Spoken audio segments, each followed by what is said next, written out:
오늘이 며칠입니까? 오늘이 2월 25일이에요. 오늘 2월 25일에 어떤 그 일이 있는가, 어떤 일정이 있는가, 굉장히 중요한 일정이 있죠. 윤석열 대통령 그 탄핵 심리 절차의 결심일자가 오늘이에요. 박근혜 전 대통령 재판 몇 번 했습니까? 탄핵 심리할 때 17번 했어요. 박근혜 전 대통령 사건이 어렵습니까? 윤 대통령 사건이 어렵습니까?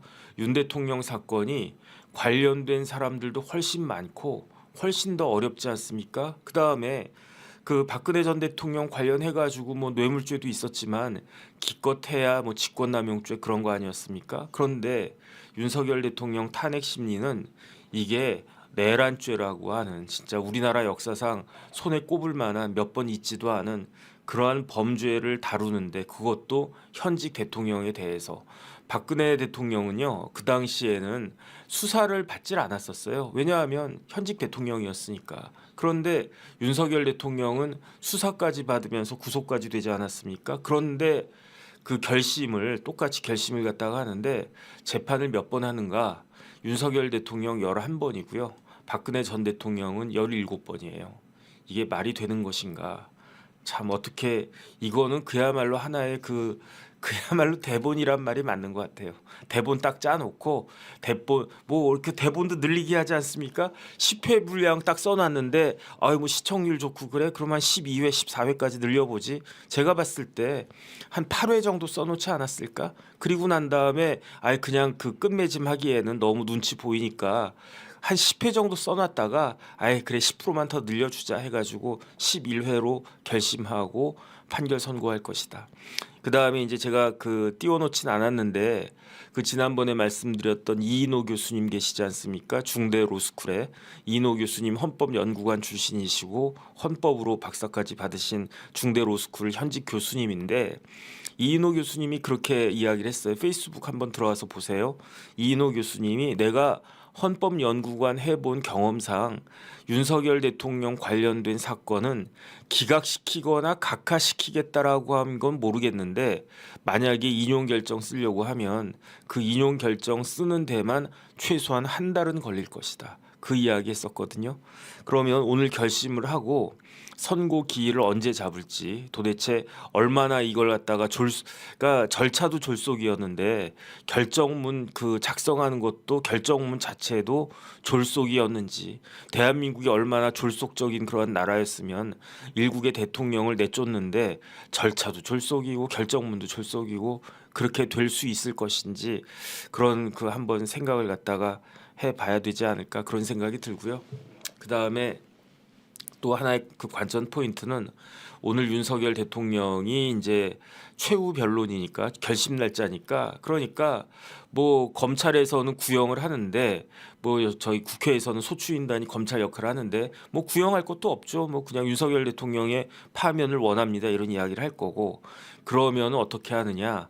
그 당사자, 여기서는 피고인, 근데 여기서는 피청구인이죠. 피청구인 윤석열 대통령이 이제 최후 진술을 하고 마지막으로 변호인들이 최후 변론하고, 그리고 난 다음에 선고 기일을 오늘 잡을까? 잡는다는 이야기도 있고요. 선고 기일은 추후에 지정하겠습니다. 추후 지정을 줄여서 추정이라고 하는데 선고 기일 추정하겠습니다.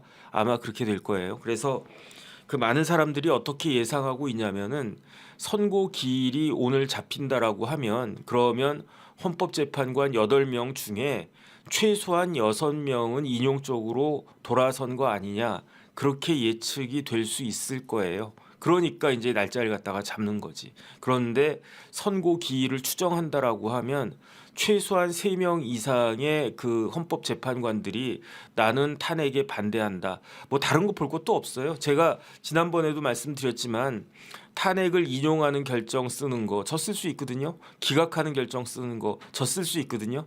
그런데 제일 쉬운 결정은 어떤 결정이냐?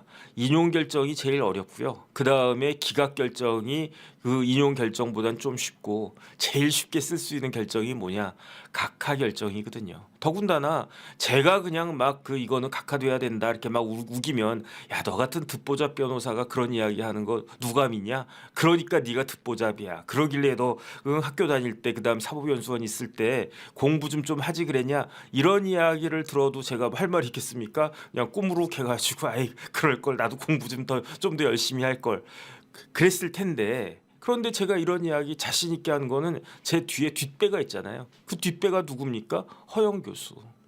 허영 교수님이 그 이야기하니까 제가 오늘 아침에 제가 이제 3종 세트 갖고 있지 않습니까? 고혈압, 당뇨, 고지혈증 저 3개 갖고 있거든요. 뭐 자랑할 건 아닌데 오늘 보니까 당뇨 수치는 좋다고 선생님이 말씀하셨는데 혈압은 좀 높아졌대. 그래가지고 보니까 제가 봐도 오늘 혈압이 좀 높더라고요. 요즘 좀 혈압이 높아졌나 봐. 아이 그 참 문제인 것 같습니다. 그런데 오면서 병원 갔다가 아침에 오면서 원래 화요일하고 금요일이 제가 방송이 제일 없는 날이에요. 좀 방송을 갖다가 줄이기도 했고 없어지기도 했고 그래가지고 그래서 아침에 좀 여유가 되길래 그 오늘 그 아침에 병원 갔다가 저기 이제 여기 그 정법전 찍는 데까지 최호정 선생님 감사드립니다. 이렇게 쭉 오면서 뭘 들었느냐?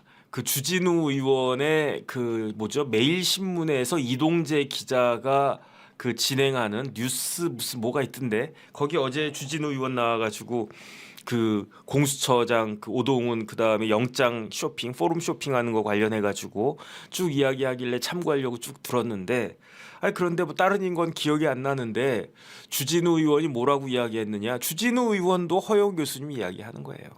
그러니까 다른 건 몰라도 고시 공부해 본 사람들은 알아. 허영 교수님이 헌법에 있어서 차지한 위치가 어떤 것인지. 그러니까 저도 그렇고 주진우 의원도 그렇고 지금 당당하게 이야기할 수 있는 거예요.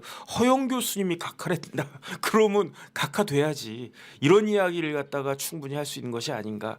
그래서 만약에 지금 어쨌든 이 재판을 탄핵 심리 절차를 좌지우지하는 것은 리드하는 것은 문영배 재판장 아닙니까? 그러니까 문영배 재판장이 오늘 딱 그 선고 기일은 뭐 3월 11일입니다. 이렇게 딱 잡으면은 저는 느낌이 조금 쎄할 수 있다는 그런 생각이 들어요. 왜냐하면은 그렇게 되면은 뭐 어쨌든 헌법재판관 이른바 보수라고 하는 3명 그분들 중에 한두 명이라도 인용 쪽으로 마음을 갖고 있구나라는 추정이 될 수가 있으니까. 그런데 그게 아니고 선고기일을 좀 추후에 지정하도록 하겠습니다라고 하면은 의견이 최소한 3명은 똘똘똘 뭉쳐 있고 그 다음에 김영두 재판관은 뭐 어떨지 모르겠지만 그런 식의 그게 될 것이 아닌가. 그래서 오늘은 중요한 게 결심할 때 일단 윤석열 대통령이 어떤 이야기를 최후 진술해서 하느냐 그것도 굉장히 중요하지만 과연 선고 기일이 잡힐 것이냐 잡힌다라고 하면 빨리 잡힐 것이냐 아니면은 늦게 잡힐 것이냐 아니면은 잡히지 않고 추정될 것이냐 그게 굉장히 관전 포인트다. 저는 그렇게 보고 있습니다. 그 다음에 오늘은 2월 25일, 내일은 며칠입니까? 내일은 2월 26일. 2월 26일에는 뭐가 있습니까? 이재명 대표에 대한 공직선거법 결심이 내일 있단 말이에요. 내일. 왜 내일이 있습니까? 왜 오늘 있습니까? 윤석열 대통령 그거는 문영배 재판관이 제가 봤을 때 무조건 이재명 대표보다는 결심일이 하루라도 빨라야 된다. 그렇게 그 생각을 하고 날짜를 잡은 것이다. 저는 그렇게밖에는 생각할 수가 없어요. 그 다음에 어제도 말씀드렸지만 윤석열 대통령에 대해서 탄핵이 인용된 후에 그 이재명 대표에 대한 공직선거법 항소심 결과 판결 선고를 하는 것과 탄핵이 기각된 뒤에 판결 선고를 하는 것과 아니면 아직 결정되지 않은 그런 상태에서 공직선거법 그 고등법원 판결 선고를 하는 것이 이 3명으로 구성된 그 고등법원 재판부에 있어서는 같을 수가 없어요. 제가 봤을 때 저도 사람인데 예컨대 이제 윤석열 대통령에 대한 탄핵이 기각됐단 말이에요. 그러면은 뭐 그건 뭐 그냥 원칙대로 해야지 뭐 그렇게 할 수밖에 없고 왜냐하면 이재명 대표에 대해서 그 뭐 무죄를 갖다 예컨대 때린다 있을 수가 없는 일이지만 그런다고 한들 대법원 가서 어차피 뒤집힐 테니까. 그런데 윤석열 대통령에 대해서 파면 결정이 내려진다 탄핵이 인용이 된다 그러면 그 재판부가 생각이 왔다 갔다 할 수도 있지 않을까? 그거를 문영배 재판관은 노린 것이 아닌가?